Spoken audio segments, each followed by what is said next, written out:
one of the toughest decisions you'll make. Where do you place a loved one who can no longer live alone?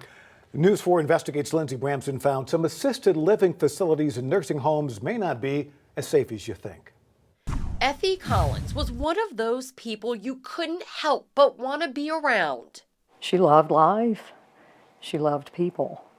And according to her daughter Lori, she never wanted to be a burden when the time came she could no longer live alone. And when she was 82 years old, that time came. She simply could not take care of herself. When Collins developed dementia, Lori had to find a place for her mother rather quickly. I kind of assumed incorrectly that my mother had prepared well for such an eventuality, and she hadn't.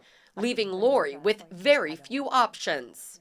Looking back, do you feel like she didn't get the care she should have? She didn't always get the care we would like to have seen her get. Her mother was injured during a medical procedure at the facility, and according to Lori, didn't get the proper follow-up care she needed. A horrible infection occurred, and she went through a lot as a result of that. Someone just dropped the ball. And Her infection wasn't treated the way it should have been. that's correct. News 4 Investigates found several facilities had been in trouble with the state before. In one case, a resident was found walking outside of the building, and documents showed doors didn't latch properly at another facility, making it easy for residents to get out. Start the process not when you're in the midst of a crisis, but when you have time to look.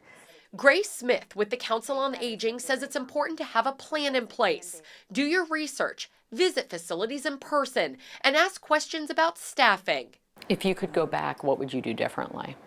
I would have had that conversation much earlier. When we saw some of the incidents that have happened at facilities, we wanted to sit down with the state and ask them about it, and also ask what's being done to make sure people are safe. Our multiple requests for an interview were denied.